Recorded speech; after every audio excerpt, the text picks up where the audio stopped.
The arena lights burned bright like a sun made from metal and fire. Thousands of aliens roared from the stands, each with different shapes, colors, and voices. Some hissed, some clicked. Others vibrated the air with deep, growling tones. This was the intergalactic tournament, the greatest test of skill, speed, and strength across the stars.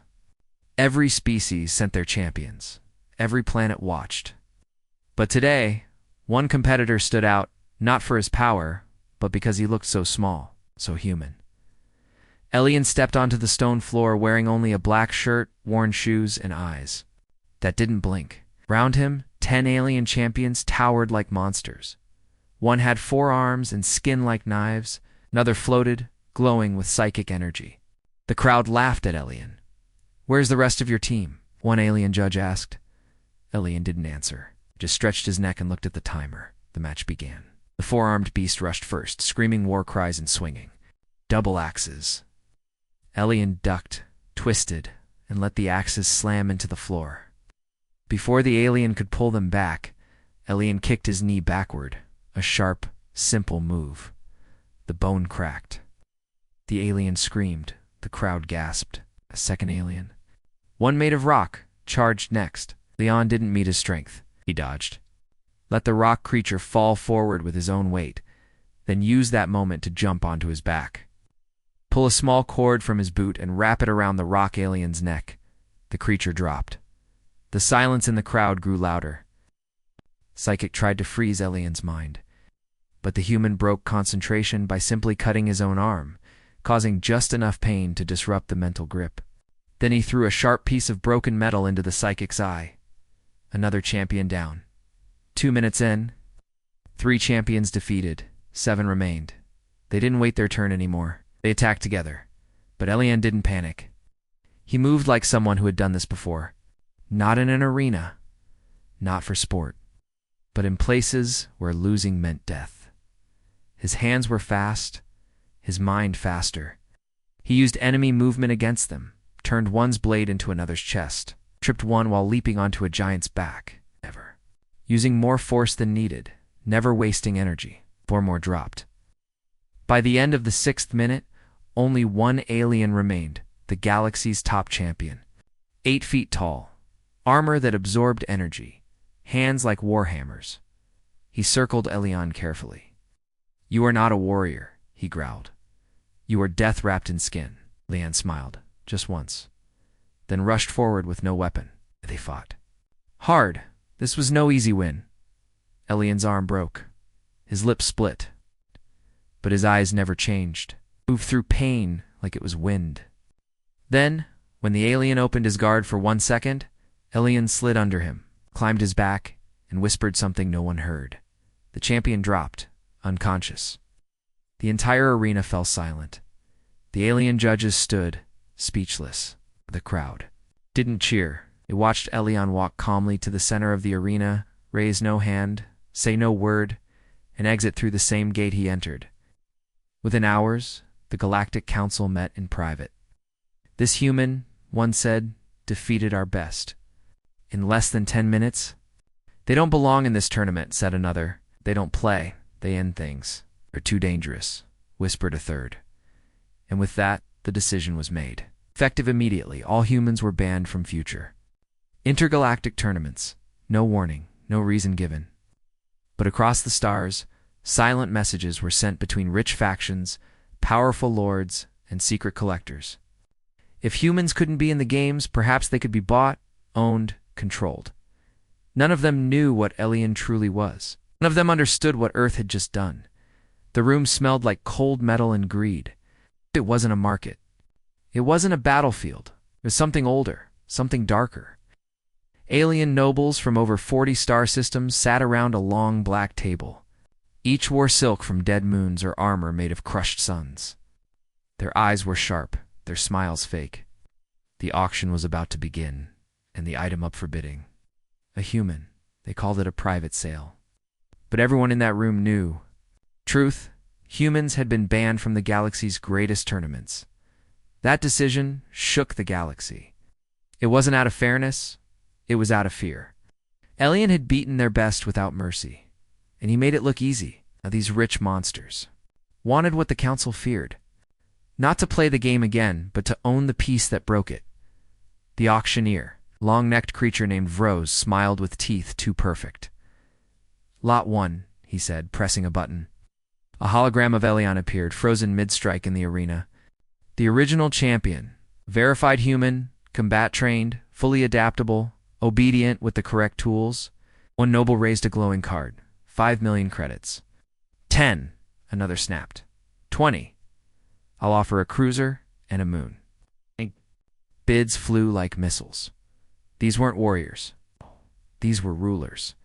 Each wanted a human to show power, to train their soldiers, to entertain, or worse, to break. But the winner wasn't loud. He simply waited. And when all the others had shouted themselves empty, he raised a hand. I offer something none of you have, he said. A war. The room went silent. Zarkesh, warlord of the Drenari cluster, leaned forward. His skin was dark chrome, his breath full of smoke. Give me the human, he said, and I will show the galaxy what he can do when owned by a true master. Vrose nodded once. Sold. Didn't fight when they took him. He didn't speak when they bound his hands with force chains or fitted the shock collar around. His neck, he watched. Quiet, cold, like he was already somewhere else. They transported him in a special cage, triple-locked, made for beasts 10 times his size. The guards were armed with plasma spears and acid guns. Still, they looked nervous. They arrived at Zarkesh's fortress ship, a floating city of blades, metal towers, and cruel science. Elion was placed in a dark chamber deep underground. No windows, no visitors, only tests. They starved him for days. Fed him needles, ran scans through his brain, tried to break him with pain, lights, sounds, and pressure. But he said nothing. He only moved when forced. Even then, with the calm of a man saving strength for something later, Zarkesh grew impatient. Is it broken? He roared. I paid for a weapon. The scientist trembled. He adapts. Too well. We don't understand how. Then make him understand. So they gave Elion a choice. Perform or suffer. The next day, they dropped him into a private battle cage. Small, hot, no tools. Only enemies. 3 alien warriors stood waiting, mercenaries bred for war. One with blades in his arms, one with armor grown from his skin, one with poisoned blood. The audience above, nobles and generals leaned forward. They expected screams, blood, a message. They got silence. Elion stood still as the gate opened. He didn't blink. The first warrior rushed. Elion sidestepped. One punch to the throat. The alien dropped, choking. Second enemy attacked. Elion moved behind him, used the alien's weight to slam his head against the wall, unconscious. Third, tried to spit poison. Elion ducked, grabbed his arm, twisted until bones snapped, then knocked him cold. 3 enemies. 30 seconds. The audience didn't cheer. They stared. Zarkesh watched from above, his eyes full of fire and confusion. He doesn't fight like prey, he whispered. He fights like someone waiting for something. Elion looked up. 4. The first time, he smiled. The warlord's heart skipped. Down below, Elion turned to the wall of the cage, using the blood on his hand. He drew something. A pattern. Ah! A signal not for them. For Earth.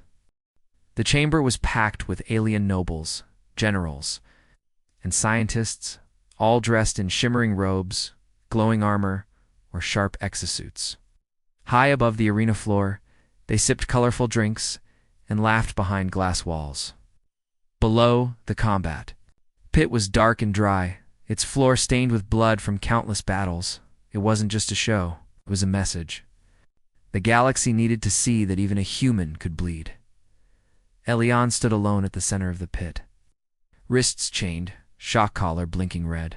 No weapons, no armor. His body showed signs of sleep deprivation, bruises, and scars from experiments. The audience saw weakness. But Elion wasn't weak. He was waiting. A booming voice echoed through the arena. Behold the champion of Earth. The crowd erupted with mocking laughter. Today he will face 3 of the galaxy's deadliest battle beasts to test whether humans truly deserve the fear they've been given. The gates opened with a hiss. From the first tunnel crawled a side beast from the Lorian sands. A creature with bone blades for legs and venom that could melt steel. From the second came a gravity hound, born in black holes, able to warp, wait with every step. And from the third, the most feared, a mind-spick worm that could paralyze any living brain within seconds. The creatures hissed, growled, and circled Elian like wolves around a wounded deer. The audience leaned forward, smiling with hunger. Elian didn't move. Then the collar shocked him, forcing him to drop to one knee. The crowd cheered. Zarkesh smirked from the royal box. "Dance for us, little human," he said. The side beast attacked first, slicing the air where Elian's head had been. But Elian was already rolling left, grabbing a broken chain left on the ground. In one motion, he wrapped it around the beast's front leg, used its own charge against it, and flipped it hard. The crowd gasped as the creature's skull cracked, open on the metal floor, before the others could react. Elian was already moving. The gravity hound charged, but Elian leapt high, using the beast's gravity field to boost his jump instead of crush him. He landed on its back, shoved the broken chain into its spine, and twisted. The creature shrieked as its field collapsed in on itself. To down, the mind-spick worm reared back, preparing to release its brain pulse. Elian dropped to the floor, jammed, his fingers into his own ears, then head-butted the metal ground. Hard. The pain was sharp, but it kept his brain active long enough to roll beneath the worm and strike. Its soft underbelly with a shard of the broken chain. The worm spasmed and died silence. The crowd didn't know what to do. No one clapped. No one laughed. Even Zarkesh leaned back, his face pale. 3 monsters, 40 seconds. No weapons, no backup. Elian stood in the center of the pit, bloodied, breathing hard. But his eyes still sharp. Still cold. Then he looked up right into the camera lenses broadcasting to over 900 systems. He didn't speak. He didn't need to. He slowly raised one hand and made a single gesture. Not peace, not victory. A finger to the temple. And then, out as if pulling an invisible trigger, every screen went black for 3 seconds. Across the galaxy, those watching at home stared at blank monitors, confused. Then the feed returned. Elian was gone. The pit was empty. Just blood and silence. Zarkesh exploded with rage. Where is he? What trick is this? Elian hadn't escaped. He had just proven he could do. The chains didn't matter. The collar didn't matter. The beasts didn't matter. He could have killed more. But he didn't, because Elian was never performing for them. He was practicing, planning, studying. He was waiting for something bigger. And now, Galaxy understood one terrible truth. They hadn't broken the human. They had just woken him up. The cell was dark, silent, and deep beneath the surface of Zarkesh's war fortress. No windows, no visitors. Only cameras, chains, and cold steel walls. Elian sat cross-legged in the middle of the room. His eyes were half closed, breathing slow and steady. To the guards watching from their station, he looked like a broken animal obedient. Quiet, tamed, but every hour, when no one was watching too closely, Elian moved. Just a little. Just enough to scratch a mark on the wall with the edge of his wrist restraint. The guards didn't care at first. The marks looked like nonsense.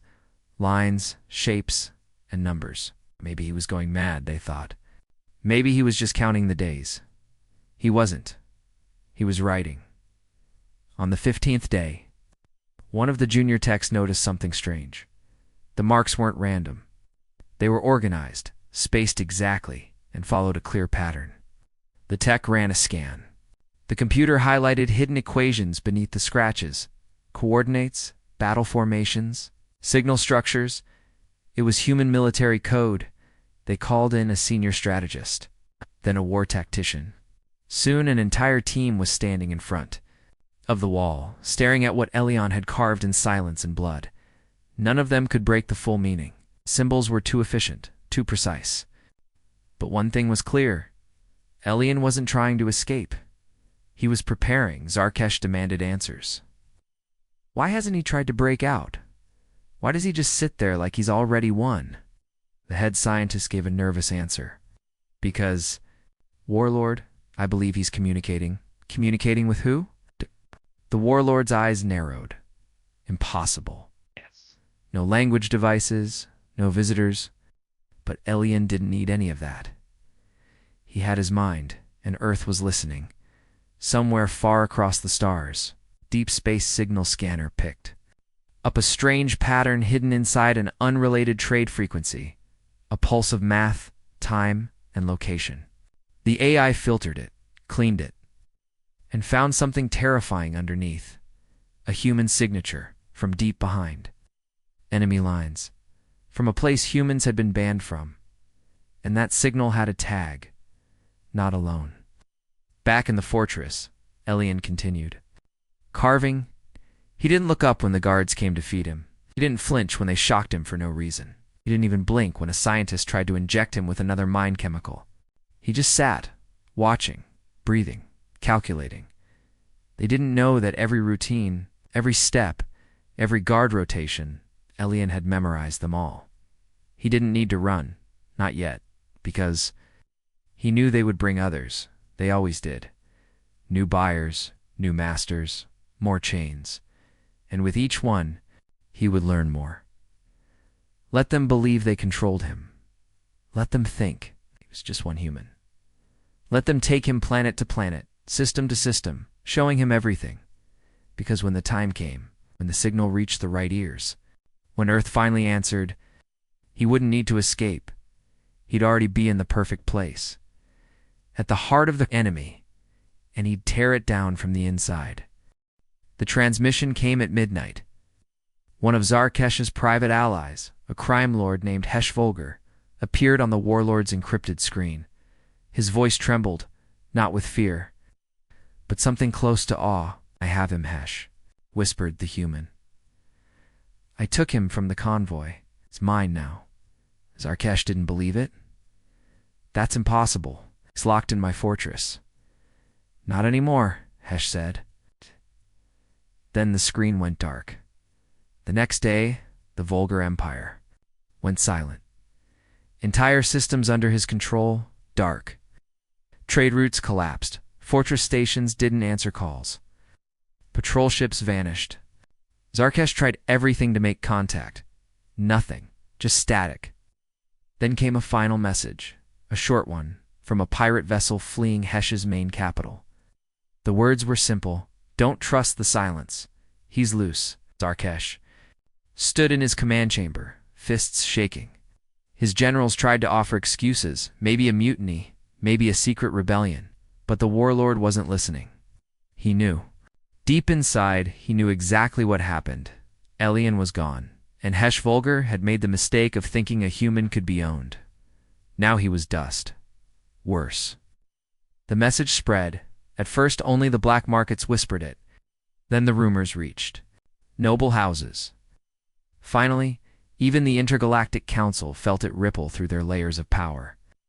One by one, those who had shown interest in owning a human pulled back. Prices dropped. Shipments stopped. What? A quiet panic began. But not everyone listened. Some saw opportunity. On the fourth moon of Draxful, a wealthy noble named Tyreeks held a private gathering. 10 of the richest beings in the galaxy arrived, each with security teams, fleets, and money enough to buy planets. They came for one thing, a new auction, the human Delay. He had been captured again, at least that's what they were told. Shackled, drugged, monitored from orbit by dozens of drones. This time, he wasn't alone. They had other humans too, ones weaker, untrained, and afraid. Earth civilians. The audience wanted a collection. The auction began in a hall of gold and crystal. 10 million credits, first bidder said. 20 and a black hole pass. Another added, I offer 5 ships, a slave army, and naming rights. Numbers climbed higher than ever before. No one spoke Elian's name. They just called him the asset. and behind them, the cage was kept in total shadow. Silent. No movement. No sound. At the peak of the bidding, strange thing happened. The lights flickered, only for a moment, but long enough one noble leaned forward. Is that did he move? The host laughed nervously. No, just the system glitching. It is inside the cage. Yenna opened his eyes. He wasn't drugged. He wasn't shackled. He wasn't asleep. He was waiting, watching, breathing, and counting above. The auction room, the walls began to hum. The guards looked at their weapons. Their screens showed system errors. One of the buyers stood. Where's the security team? No answer. Then the power died, blackness, screams, and the sound of something heavy hitting the ground. Emergency lights. I flickered on. Elion was gone, but the guards weren't dead. They were tied, their weapons stripped there. Comes disabled, every security door wide open, and on the main auction wall, someone had written in blood. The first one tried to own me. He vanished. You paid to become next. When the military ships finally arrived, the auction house was still burning. The nobles were found alive, but barely speaking, some staring into nothing, others begging to be executed. The footage was destroyed. Every recording system had been wiped. But one image was left, burned into the wall by an unknown energy burst. It was Elion's face, not angry, not wild, calm, steady looking. Directly into the camera, like he was watching them, like he knew they'd be watching him back. And beneath the image, scratched in alien language, "This is not escape. This is warning." From that moment, owning a human was no longer a prize. It was a death sentence. The lab was hidden deep beneath the frozen surface of planet Vexernine, a place so cold, not even the native life dared to live near it. But below the ice, a team of elite scientists worked around the clock. They were not interested in politics, war, or fear. They wanted something more dangerous: control. They had captured Elion's blood after his first performance. Tiny samples taken secretly from his bruised skin. Combined with genetic data stolen from Earth's old satellites, they believed they could do the unthinkable, not just own a human, but clone one. The project was named Mirror, and their first success came in silence. Inside a sealed growth chamber, floating in thick yellow fluid, the clone opened its eyes. It looked just like Elion. Same face, same body, same sharp eyes. But something was wrong. The clone didn't scream, cry, or speak. It smiled. The scientists cheered. They believed they had done it. Controllable version of the most dangerous creature in the galaxy. They injected it with obedience programs, pain response triggers, even loyalty sequences crafted by the best minds in biotech. The clone didn't resist. It watched, it learned, and then began talking. It knew languages it hadn't been taught. It solved puzzles faster than the AI assistants. It asked questions, deep ones, about war, about death, about freedom. The scientists were thrilled. He's smarter than the original, they said. But one researcher, quiet Vocarian named Drell, noticed something strange. The clone never blinked during security tests. It always knew where the cameras were. It never asked about Earth, only about the lab's layout, the guards, and the schedules. Then one night, the lights in the cloning wing flickered. Only for 3 seconds. That was enough. When they came back on, the clone chamber was empty. Doors were still sealed. No, alarms had been triggered. No signs of forced exit, but the clone was gone. Inside the security office, guards were found unconscious, their weapons melted. One screen showed a looping message written in code: "You made a mirror. But mirrors reflect more than you see." Panic spread. The scientists locked down the base. No one in, no one out. They sent drones to search the facility. All of them vanished. One by one, lights began to fail. Labs lost power. Emergency systems refused to respond. And then, the screaming started. One researcher managed to send a final audio message to the Galactic Science Authority before the signal cut. "It's not just a clone. It's something more. It understands us better than we understand ourselves." "Didn't build a copy? We built a predator," was the last anyone heard from Vexer-9. When a recovery team arrived weeks later, The lab was cold and silent. No bodies, no blood, no signs of struggle. Just abandoned rooms filled with untouched equipment, and one message carved into the metal floor of the main cloning chamber. He saw what you tried to do. And now he knows he's not alone. Across the galaxy, the message spread like poison. Rumors of a human clone that couldn't be tracked, couldn't be stopped. A version of Elion with no chains, no limits, no mercy. Some said he was searching for the original. Others believed he was building something of his own. But those who understood, humans best knew the truth. You can try to own them. You can try to break them. You can even try to copy them. But once you teach a human how you think, show you why you never should have. The building was carved into the bones of a dead asteroid, ancient, armored, and orbiting a silent red star.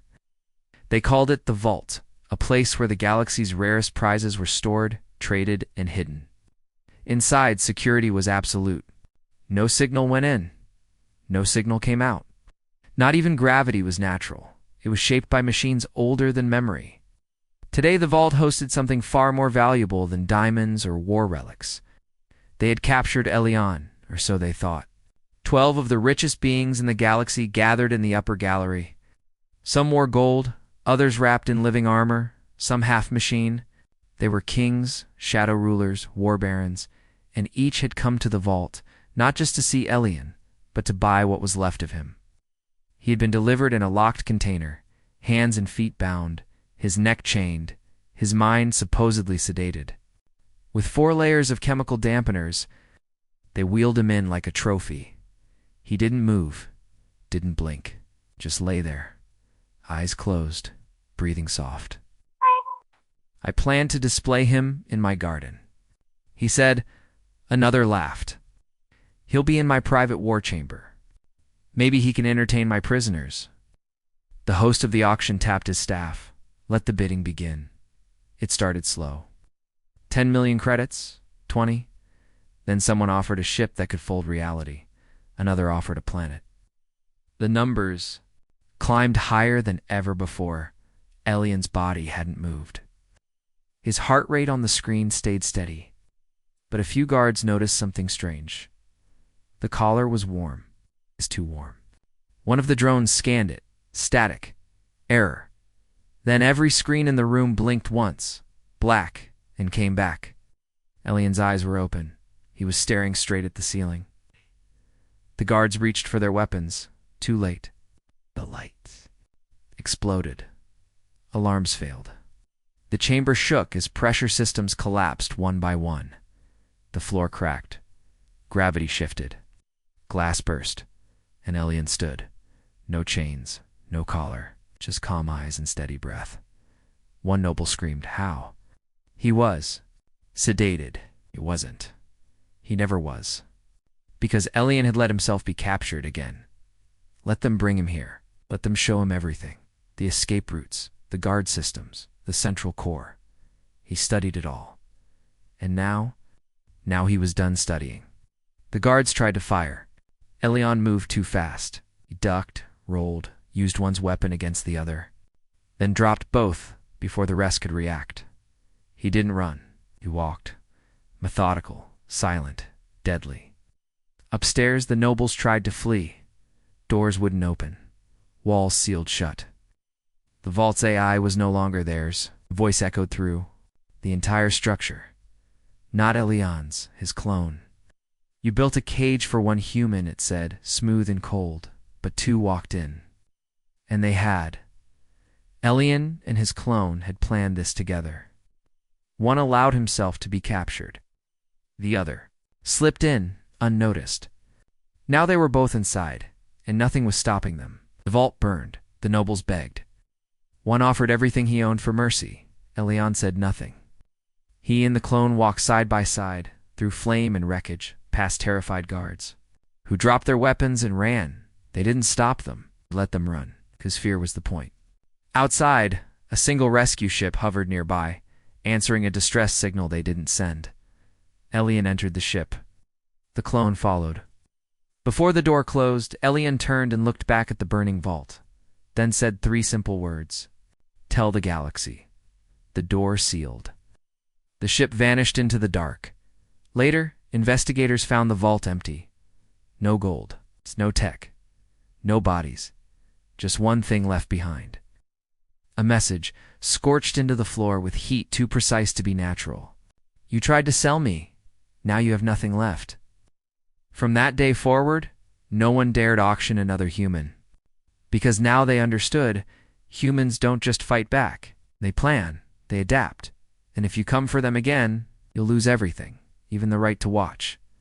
The planet was quiet. It's quiet. A dead world at the edge of known space. No cities, no signals, no satellites. Just dust, rock, and silence. It had no name on any map. No trade routes passed near it. But today, one ship landed in its gray sand, small, black, and shaped like a dagger.